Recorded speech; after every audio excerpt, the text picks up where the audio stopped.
Hello, good morning everybody. आज का topic है the difference between knowledge, understanding and wisdom. कभी कभी हम तीनों वर्ड को एक साथ समझ बैठते हैं। आज मैं उसका पोस्टमार्टम करने वाला हूं और आपके लाइफ को अंडरस्टैंडिंग का एक नया आयाम देने वाला है। तो what is difference between knowledge, understanding and wisdom?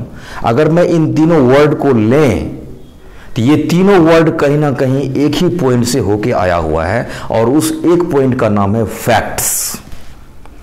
अब मैं ये बताता हूं ये फैक्ट्स क्या है। फैक्ट एक इंसिडेंस है, फैक्ट एक घटना है। अगर कुछ भी घटित होता है तो दैट इज कॉल्ड फैक्ट्स। ये ब्रह्मांड का निर्माण होना ही एक अपने आप में घटना है, दैट इज कॉल्ड फैक्ट। और यहां पर 8.4 मिलियन स्पीशीज, 84 लाख योनि जो इस पृथ्वी पर है, इस ब्रह्मांड में है, यह भी एक घटना है। और उसमें से हम सब जो यहां पे उपस्थित हैं, यह भी एक घटना के तहत ही उपस्थित हैं। तो किसी भी घटना को हम फैक्ट्स कहते हैं, उसी घटना को हम तथ्य कहते हैं। कोई भी घटना जब घटित होती है तो उस घटना को हम एक्वायर करते हैं। जब उस घटना को अधिग्रहण करते हैं तो उसी का नाम ज्ञान है, उसी का नाम नॉलेज है। Acquiring of fact is called knowledge. और उसी फैक्ट को इंटरप्रेट करते हैं, उसकी व्याख्या करते हैं, उसका मंथन करते हैं, that will comes under the understanding. वो अंडरस्टैंडिंग बन जाता है।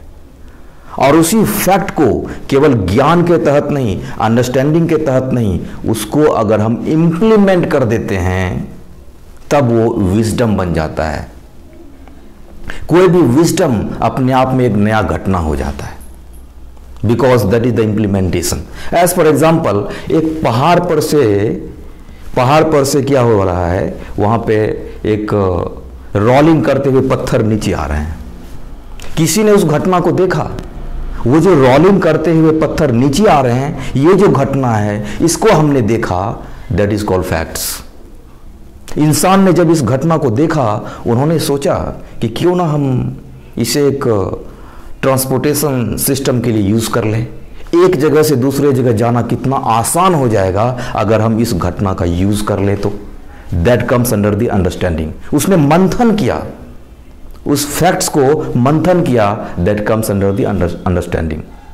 उसके बाद उन्होंने क्या किया, उसका पहिया बना लिया और बैलगाड़ी बना दिया। घटना घट गई, बैलगाड़ी बना, that is new incidence, that is called wisdom. Wisdom हमेशा एक घटना लेकर आती है। आपके पास नॉलेज है, आपके पास अंडरस्टैंडिंग है, लेकिन जब तक इसका इंप्लीमेंटेशन नहीं करते हैं तब तक कभी घटना नहीं घटित हो सकती, तब तक आपके अंदर विजडम नहीं आ सकता। वो बैलगाड़ी जैसे बन गया, that is equivalent to the next incidence. वो एक नई घटना है और उस घटना को फिर से हम एनालाइज करते हैं तो वो नॉलेज होगा, मंथन करते हैं, अंडरस्टैंडिंग होगा। और उस बैलगाड़ी को देख करके फिर से नया व्हीकल बना दिए, फिर एक नई घटना हो गई, that comes under the wisdom. फिर हमने पक्षी को उड़ते हुए देखा, एक घटना है, और उस घटना को देखा, वो नॉलेज हो गया। फिर उस पर चिंतन करने लगा, मंथन करने लगा, उस पर इंटरप्रेट करने लगा, वो मेरा अंडरस्टैंडिंग हो गई। लेकिन उस उड़ते हुए पक्षी को देखकर अगर हम एरोप्लेन बना दिए, दैट इज विजडम। वो विजडम है और एक फिर से नई घटना हो गई।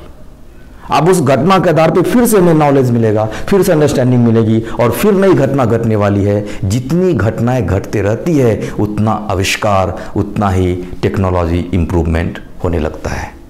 अब एक जगह से दूसरे जगह भी जा रहे हैं। पहले एक जगह से दूसरे जगह जाते थे, फिर लंबी दूरी गए, फिर आकाश में भी उड़े, फिर दूसरे ग्रह पे भी जाने लगे। ये हर एक सक्सीजन ऑफ इवेंट्स, ये घटनाओं के कारण ही हो रहा है।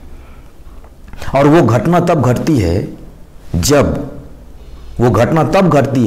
जब हम विजडम में लाते हैं। वो नॉलेज, वो अंडरस्टैंडिंग के बाद जब विजडम का स्टेट होता है, वो एक न्यू घटना का निर्माण करता है। इसको हम एक दूसरे तरीके से भी समझ सकते हैं आइजैक न्यूटन जब रास्ते से गुजर रहे थे तो सामने आम का वृक्ष था, और उस आम के वृक्ष से जब आम नीचे गिरा तो उसने इस घटना को ऑब्जर्व किया। वो नॉलेज, वो घटना घटित हुई, वो फैक्ट है, उसको ऑब्जर्व किया, एक्वायर किया, अधिग्रहण किया, दैट इज कॉल्ड नॉलेज। और ना जाने कितने लोगों ने उसी घटना को देखा होगा, नॉलेज बन के केवल रहा, लेकिन आइजैक न्यूटन ने उस पर मंथन किया और उस घटना को देखकर उस पर एनालिसिस किया, उस घटना को देखकर उस पर इंटरप्रिटेशन किया, अंडरस्टैंडिंग बनी। लेकिन वो अंडरस्टैंडिंग तक ही नहीं रुका, उसने उस घटना का यूज करके उसको इम्प्लीमेंटेशन किया विद द नेचर, और उसने एक नया थियोरी दिया, उसने एक नया लॉ दिया, that is called the law of gravitation. एक नई घटना घट गई। जैसे आप उसको मंथन में लाते हैं, उसके बाद विजडम में लाते हैं, एक नई घटना घटती है, और जैसे लॉ ऑफ ग्रेविटेशन मिला उसके बाद तो पूरे ब्रह्मांड का रहस्य ही खुल गया। फिर घटना पे घटना, घटना पे घटना घटते चली जाएगी, आप आगे बढ़ते चले जाएंगे। तो ये विजडम लेवल होता है। अंडरस्टैंडिंग लेवल तक कुछ लोग रुक जाते हैं। जैसे सपोज कर लीजिए कि आम को गिरते हुए देखा, उनसे पूछा क्यों आम गिरा, उनका जवाब था कि क्योंकि आम परिपक्व हो चुका था, और परिपक्व हो जाने के बाद वो जो तना से उसका जो पकड़ होता है वो कमजोर हो जाता है और नीचे गिर जाता है। ये कारण हो सकता है। उसके बाद किसी का जवाब यह भी है कि जब आम परिपक्व हो जाता है, अंदर लिक्विडेशन होता है, उसका वेट बढ़ जाता है, और वेट बढ़ने से वो तना से छूट के नीचे गिर जाता है। किसी ने तो ऐसा भी एक्सप्लेनेशन दिया कि आम की क्या बात करते हो, ये आम ही थोड़े ना केवल गिरता है, आम की क्या बात करते हो, उस तना को भी एक दिन गिर जाना है, बहुत सारे जो वृक्ष की शाखाएं हैं वो भी एक दिन गिर जाना है, और शाखा की तो छोड़ो, एक दिन वो वृक्ष भी गिर जाएगा। वृक्ष का तो छोड़ो, वो पशु पक्षी वो भी चले जाएंगे, और उनकी भी तो छोड़ो, एक दिन हम भी गिर जाते हैं, हम भी चले जाते हैं चार कंधों पर। गिरना एक नेचर है, ये लॉ ऑफ नेचर है, इसलिए हम लोग गिरते हैं, क्योंकि this is the law of nature. सबको गिरना है, इसलिए वो आम भी गिरा, इसलिए हम भी गिरते हैं, that is the law of nature. तो यह भी एक तरह का अंडरस्टैंडिंग है, लेकिन ये केवल अंडरस्टैंडिंग है। नॉलेज हुआ, अंडरस्टैंडिंग किए, लेकिन विजडम में हम लोग नहीं जा पाए। तो इस तरह से हम देखते हैं कि नॉलेज, अंडरस्टैंडिंग एंड विजडम, ये तीनों अलग अलग होता है। Wisdom is totally the practical based on experiment, ये आउटपुट है। एक और तरीके से हम इसे समझते हैं, जैसे मान लीजिए कि एक वृक्ष नदी के किनारे है, एक नदी के किनारे वृक्ष था, उसको हम एक स्टोरी के तहत समझें कि नदी के किनारे एक वृक्ष है, और उस वृक्ष पे 100 पक्षियां हैं। उसके बाद क्या होता है, उधर से बाढ़ आना शुरू होता है। जैसे बाढ़ आता है, जैसे ये नॉलेज हुआ, ये ज्ञान हुआ, एक इंसिडेंस हुआ कि बाढ़ आ रही है, तो 100 में से जो 90 पक्षी है वो उड़ जाता है, केवल 10 रह जाता है।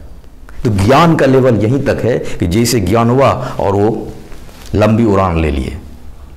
अब उस पे 10 पक्षी जो बचा हुआ है वो सोच रहे हैं कि चलो अभी तो बाढ़ आया है, अभी तो रहते हैं, अभी भी कुछ दिन इस पे व्यतीत कर सकते हैं समय। वो वहाँ पे रहता है, बहुत समय तक फिर भी जीवन व्यतीत करता है। लेकिन जैसे जैसे पानी का लेवल बढ़ते चला जाता है और वो वृक्ष धीरे धीरे पानी के अंदर चलते चला जाता है, कुछ पक्षियाँ सोचते हैं कि लगता है कि अब मेरे लिए भी उड़ जाना ही श्रेयस्कर है। और जब हायर लेवल पे पानी चला जाता है तो उस 10 में से 9 पक्षियां भी उड़ गए हैं। तो वो जो 9 पक्षियां उड़े, उन्होंने अंडरस्टैंडिंग भी किया था, केवल नॉलेज ही नहीं लिया था, वो अंडरस्टैंडिंग भी किया था, समझ भी लिया था, और लास्ट में उन्होंने डिसीजन ले लिया कि उड़ जाना ही श्रेयस्कर है।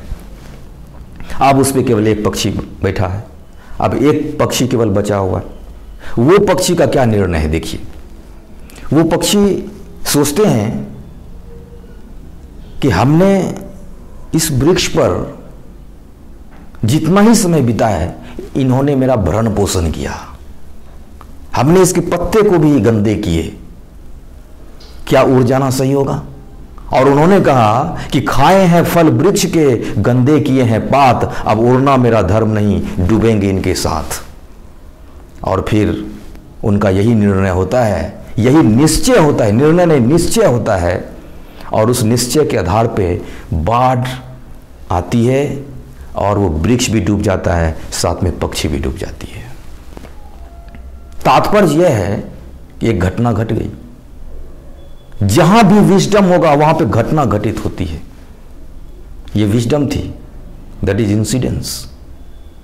हम लोग केवल नॉलेज पे रहते हैं, हम केवल अंडरस्टैंडिंग पे रहते हैं, हम विजडम तक पहुंचते ही नहीं हैं। जहां भी विजडम होता है वहां पे घटना घटित होती है, और जब तक इंसिडेंस अपने लाइफ में ना लाएंगे तब तक घटना घटित नहीं होगी। जब तक घटना घटित नहीं होगी तब तक आपके अंदर विजडम नहीं आएगा।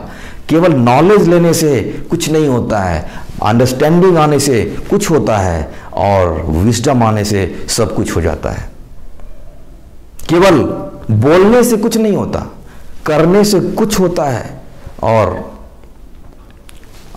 जब रिजल्ट मिल जाता है तो फिर सब कुछ हो गया। बोलने से कुछ नहीं होता, निर्णय लेने से कुछ होता है, और निश्चय करने से सब कुछ हो जाता है। इसलिए जब हम इस लाइफ जर्नी में आगे बढ़ें तो केवल नॉलेज तक ही सीमित ना रहें, उसको अंडरस्टैंडिंग में लाएं और फिर उसको विजडम में लाएं, ताकि वो रिजल्ट देगा, so that you can leave a legacy for the incoming generation, and it is also duty for all of us. तो नेक्स्ट वीडियो में मैं लेके आऊंगा कि नॉलेज को, अंडरस्टैंडिंग को और विजडम को कैसे ट्रांसफर करें टू द ऑडियंस। बहुत बहुत धन्यवाद।